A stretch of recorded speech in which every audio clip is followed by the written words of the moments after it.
Xiaomi Redmi Note 8 Pro. Ini HP yang dulu populer banget karena performance gamingnya bagus. Sekarang di 2023, ini harganya hanya di 1 jutaan, di bawah 1,5 malah. So, apakah HP ini masih worth it untuk dibeli, terutama untuk gaming? Mari kita langsung aja review Redmi Note 8 Pro di 2023.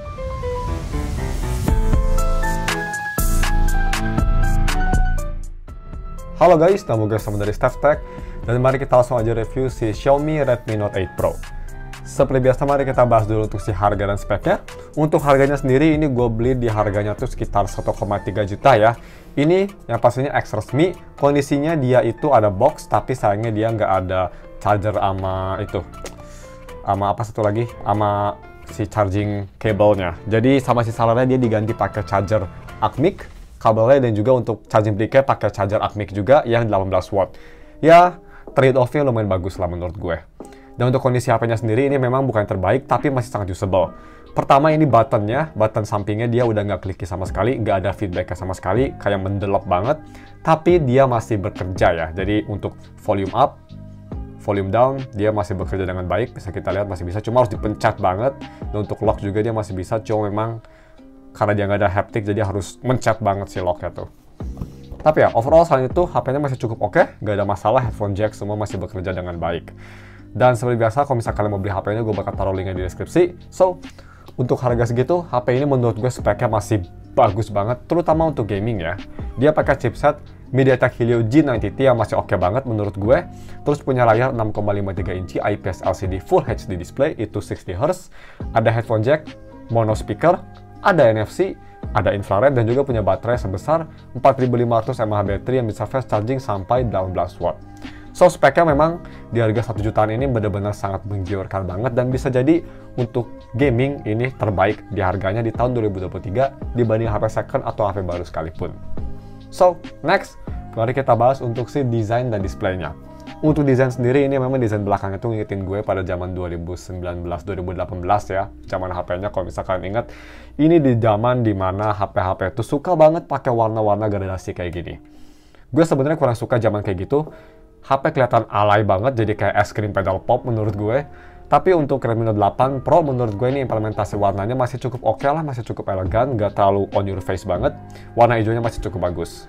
Dan juga untuk si bodi depannya, dia itu pakai dewdrop ya layarnya, dan juga bezelnya masih cukup besar, dagunya masih cukup besar, tapi menurut gue masih modern lah ya. At least nggak sebesar HP entry level 1 jutaan zaman sekarang kayak Redmi 9A atau A04 ya. Ini masih lumayan tipis lah bezel sampingnya dan juga bezel bawahnya. Nah, untuk one-handed usage, HP ini spacing-nya lumayan bagus. Dia memang 6,5 inci tapi lebih ke panjang. Jadi untuk side-by-side reachment masih oke. Cuma memang untuk nge-reach daerah atas itu, kalau tangan kalian nggak sebesar tangan gue, itu agak struggle. Tapi untuk gue sendiri, one-handed ini masih cukup bagus lah, masih cukup enak. Dan untuk berat HP-nya sendiri, ini beratnya guys, kita langsung saja ukur. Dia tuh beratnya juga pas banget ya, khas HP Xiaomi lah ya. Beratnya ada di 200 graman, 201 gram. Menurut gue ini pas banget beratnya.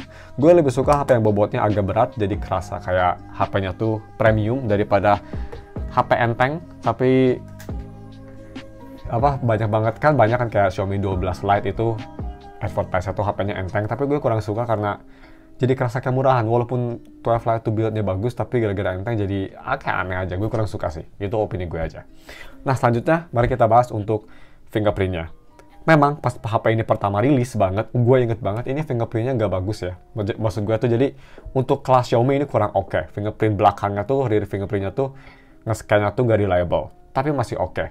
Dan setelah 3 tahun, HP ini memang fingerprint belakangnya juga nggak oke-oke banget sih.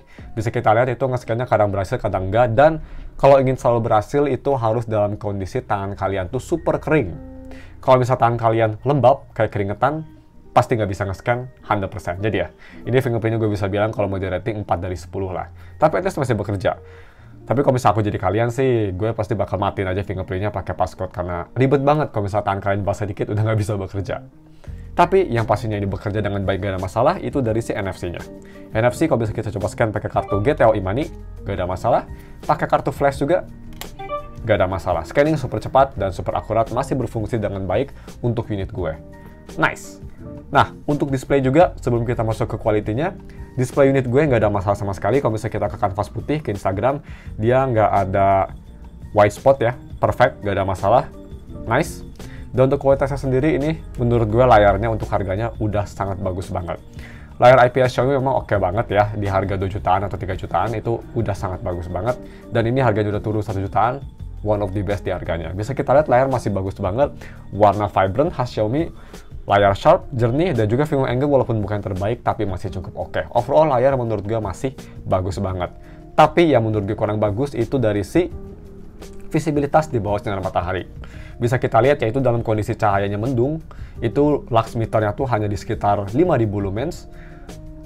Itu 5000 lumens aja HP-nya udah mulai kelihatan gelap. Bayangin kalau misal sampai 20.000 ya atau 40.000 itu biasanya cahaya matahari kalau misal nggak ketutupan awan sekitar segituan pasti bakal susah banget dilihat kalau misal 20.000 lumens. Jadi ya, kalau di kondisi mendung masih kelihatan masih usable walaupun agak gelap, tapi kalau misal dalam kondisi cahaya matahari terik nggak bisa dilihat sama sekali menurut gue. So ya, itu kelemahannya. Karena ini layar IPS bukan AMOLED.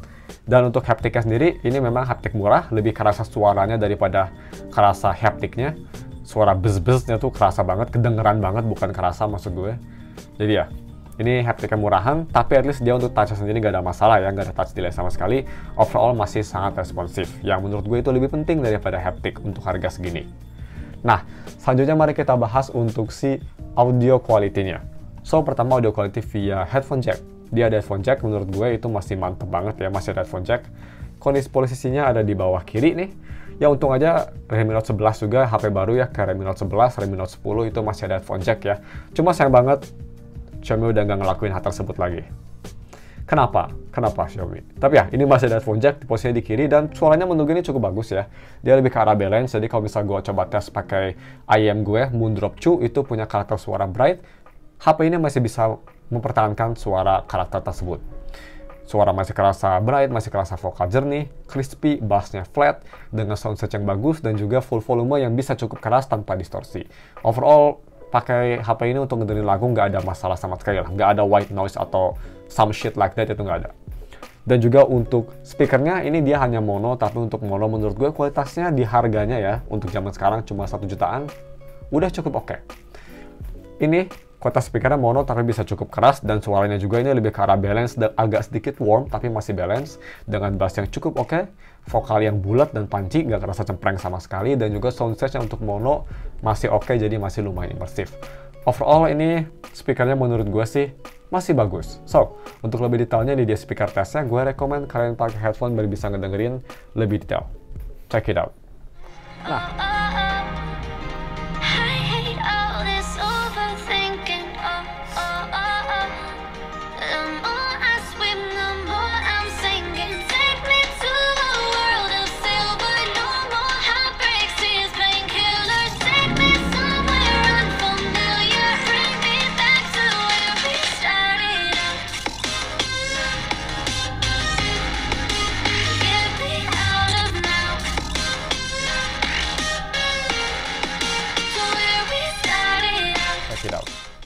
Nah, untuk kamera quality, ini kamera belakangnya tuh pertama HP ini rilis ya, Xiaomi tuh kayak, hey, kameranya quad kamera AI kamera, lihat ini, watch this, 64 megapiksel quad kamera. Tapi sebenarnya ini kameranya lebih ke dual kamera menurut gue. Kenapa? Karena kamera ketiga keempatnya tuh bullshit, useless banget, hanya 2 megapiksel makro dan depth sensor, nggak berguna. Tapi dia kamera keduanya cukup oke menurut gue. Kamera utama 64 megapiksel dan kamera keduanya itu di 8 megapiksel ultra wide, dan juga untuk kamera utamanya bisa nge-record di resolusi 4K 30 dan 1080p 60. Cukup bagus menurut gue. Kamera depannya nih khas Xiaomi 20 megapiksel. Seperti HP-HP Xiaomi lainnya. Yang bisa nge-record di 1080p 30 fps. Nah, untuk kualitas kamera belakang yang ultra wide ini sebenarnya menurut gue fotonya sendiri ya bagus. Dia punya gambar yang jernih untuk main kamera, dan juga nggak ada noise sama sekali, warnanya bagus. Tapi memang untuk dalam mid-range, even di main kamera sekalipun agak kurang bagus bisa kita lihat. Terus kalau misal foto ada cahaya terang, itu cahayanya kayak mantul, jadi kayak ada efek apa ya? Kalau misal kalian gamer, itu nama efeknya tuh kayak ada bloom effect di daerah atas kameranya. Aneh kalau misal ada kayak cahaya terang gitu. bloomnya tuh parah banget. Sama juga dengan ultrawide itu bisa kita lihat, ultrawide-nya yang pastinya lebih jelek, warna lebih pudar, detail lebih hilang. Jadi ya kalau misal kepepet aja pakai ultrawide menurut gue. Tapi sih untuk harganya masih cukup bagus daripada HP baru di harga yang sama menurut gue. Masih bagus banget, di atas lah. Dan juga untuk selfie ini juga ini cukup oke, bisa kita lihat asalkan kalian nggak ngambil foto di belakang cahaya terang, foto masih oke, jernih, gambarnya warnanya bagus dan juga detailnya cukup bagus. So, untuk video recording, HP ini Redmi Note 8 Pro bisa nge-record sampai resolusi 4K 30 dan 1080p 60, tadi gue bilang. Dan ya, ini dia sampel videonya pakai resolusi 4K 30, check it out. Oke guys, ini video recording pakai resolusi 4K 30 fps. Tes stabilisasi, nggak ada stabilisasi, nice. Tapi bisa kita lihat memang dia kalau kayak gini ada kayak banyak bloomnya di sini, kurang oke. Tapi dynamicnya cukup bagus. Kalau gelap kayak gini banyak noise ya kelihatan. Kalian juga bisa nilai kualitas mic-nya bagaimana. Tapi kalau misalnya detail sih 4K bagus. So ya, mari kita langsung aja moving on ke gaming performance. Oke, sekarang kita moving on ke main dish HP ini yang menurut gue bikin kalian tergiur untuk beli HP ini, yaitu gaming performance-nya. Yap, HP ini menurut gue untuk harganya gaming performance-nya paling bagus. Bener kata kalian. Di komen banyak banget yang bilang ya di video gue di HP lain, Bang tolong review Redmi Note 8 Pro dong karena gaming performance-nya tuh bagus. Banyak yang bilang kayak gitu. Dan setelah gue tes, kalian benar. Gaming performance HP ini menurut gue solid banget. Gue coba tes, bisa kita lihat main game Honkai Star Rail. Itu pengganti Genshin. Gue udah muak sama Genshin karena komunis banget gamenya, if you know what I mean. Disuruh-suruh terus, dipaksain terus. So ya, daripada gue ngeluh Genshin, balik lagi ke gaming performance test, gue coba Honkai Star Rail.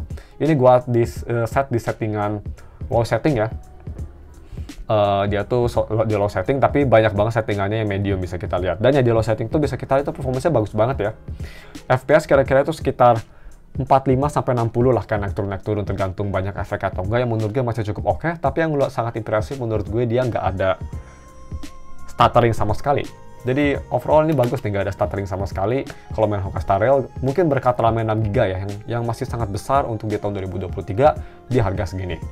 So bisa kita lihat performance smooth, gak ada masalah. Tapi memang kalau misalnya kalian main agak lama, HP ini bakal kerasa thermal throttling ya. HP-nya mulai kerasa panas. Tapi itu setelah gue daily commission sih, setelah sekitar 15 menitan.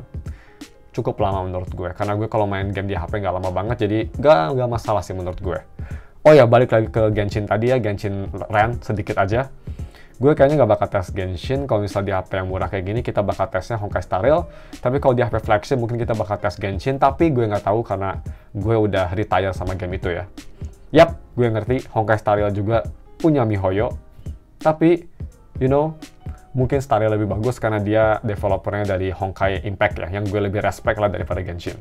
Anyway, kita next tes untuk Bandori atau untuk main game rhythm. Ini gue tes Bandorinya di HP ini supaya sini sangat bagus ya. Bisa kita lihat tuh di B-roll gue bisa ngejalanin lagu Talking Mickey Experience di Expert, itu di intronya ya. Easy, full combo, gak ada masalah. Yang artinya gak ada touch delay ataupun audio delay sama sekali. Impresif. Ini mungkin berkat Redmi Note 8 Pro-nya udah di MIUI 12 ya, jadi lebih smooth mungkin, gak ada masalah. Karena gue ingat HP ini agak kurang bagus buat rhythm game dulu pas gue review. Tapi ya, great job lah, great job. Speaking of MIUI, kita moving on ke UI experience-nya. So, HP ini memang supportnya nggak sebagus ke HP sekarang, sudah berhenti, tidak disupport lagi. Dia itu di MIUI 12.0, sayangnya bukan 12.5, dan Android versi 10. Masih oke lah Android 10 menurut gue. Storage-nya bisa kita lihat, gue beli yang varian 64GB. Lumayan besar lah di harganya. So, untuk day-to-day performance menurut gue HP ini masih sangat impresif banget. Ini salah satu hal juga yang gue sangat shock sama HP ini. Bisa kita lihat tuh di B-roll guys. Buka aplikasi ya, switching aplikasi semua kerasa kencang banget loh ini. Kayak HP 4 jutaan loh, kayak HP 4 jutaan, 3 jutaan. Gila. Smooth, kencang, dan juga navigasi dalam aplikasi kerasa enak banget. Multitasking juga ini masih oke banget. So ya, ini HP nggak cuma bagus buat gaming, tapi kalau misalkan kalian nyari HP 1 jutaan, tapi ingin performance UI-nya tuh smooth dan kenceng, snappy, HP ini menurut gue bagus banget. Nice, great job. Nah, terus untuk DRM info. By the way, HP ini nggak ada 5G ya, no shit. Bisa kita lihat dari info sendiri, dia itu agak sedikit aneh. Bisa kita lihat refresh rate-nya bukan 60 ya, 59,99. Ini kayak bakteri yang ada di itu ya, kayak iklan-iklan sabun gitu, menghapus 99% bakteri. Aneh banget, kenapa nggak 60 Hz aja? Xiaomi, why? Anyway, support HDR10, nice, dan juga sudah di Wideframe L1 yang pastinya. Nice. So, last but not least, battery life. HP ini baterainya memang 4500, tapi karena unit ini yang gue pakai udah tua, gak setahan kayak pas prime-nya ya. So, ini masih bisa bertahan 1 hari, tapi memang gak oke menurut gue. 1 harinya tuh gak sampai insane banget ya scan on time-nya. Ini gue hanya dapat scan on time kira-kira sekitar 5-6 jam. Masih cukup oke, tapi untuk kelas Xiaomi agak kurang bagus menurut gue. Itu pemakaian gue tuh memang hanya enteng juga sosial media dan nonton YouTube. So ya, battery life ini masih solid sih. Tapi memang unit gue aja kayaknya ini yang agak cepat habis baterainya. But it's okay. Memang udah berumur. So, sebelum kita ke konklusinya, mari kita bahas kelemahan HP ini. Karena ada beberapa. Yang pertama itu dari si fingerprint-nya. Ini benar-benar krusial banget ya. Ini kerasa banget kelemahan fingerprint-nya. Pas pertama rilis ini fingerprint-nya udah nggak reliable, dan sekarang makin parah. Menurut gue ini fingerprint-nya dari semua HP Xiaomi yang pernah gue review salah satu yang terburuk ini. Sayang banget, tapi masih bekerja kok. Bisa kita lihat nih ya, tangan gue lagi ultra kering nih, turbo kering. Kalau misalnya kita coba scan, dia masih bisa nge-scan. Dan juga kalau misal bisa nge-scan tuh dia kecepatannya cepet ya. Cuma memang kalau misal basah dikit, lupakan saja fingerprint. Dan yang kedua, speakernya agak sedikit mediocre menurut gue. Walaupun bagus di harganya, tapi nggak beda jauh sama Redmi Note 7, nggak tahu kenapa, yang kemarin gue review. Dan ya cuma segitu aja, mungkin untuk harganya nggak ada kelemahannya besar karena memang ini sangat worth it banget. Jadi mari kita langsung aja ke konklusinya. Apakah HP ini worth it di harga 1,5 jutaan? Kalau misalkan kalian bisa nyari HP ini di harga 1,5 atau even 1,6, 1,7-an, ini HP menurut gue masih worth it banget. Apalagi kalau misalkan kalian dapat kondisinya yang lebih bagus dari yang gue terima ya. Ini HP sangat worth it banget. Karena ada 2 aspek menurut gue, atau 3 aspek yang menurut gue bikin HP ini worth it. Kamera, UI experience, dan gaming. Itu 3-tiganya jauh di atas harganya sekarang. Gaming performance-nya sangat solid. UI performance-nya ini di harganya mantap banget. Dan juga kameranya masih solid banget kalau dibandingin sama harga HP yang baru yang sama. Saya, overall ini HP masih sangat solid banget dan pasti gue rekomen. Jadi kalau misalnya kalian mau beli HP ini, gue bakal taruh linknya di deskripsi. Buat kalian yang mau beli HP bekas review, pas video ini rilis, HP-nya pastinya udah nggak ada, udah gue jual. Dan buat kalian yang oke dapat HP ini, gue bakal ngejual HP ini di harga yang murah banget ya, 1 juta plus atau even di bawah. So ya, buat masa depan yang kalian dapat HP ini, kalian hoki, nice. So ya, mungkin cuma segitu dari videonya. Kalau misalnya kalian punya pertanyaan atau saran gue ingin review HP apa selanjutnya, bisa komen di bawah. Jangan lupa like dan subscribe. Thanks for watching. Kita ketemu lagi minggu depan untuk review HP yang aneh-aneh kayak gini lagi zaman dulu, buat sekalian nostalgia juga.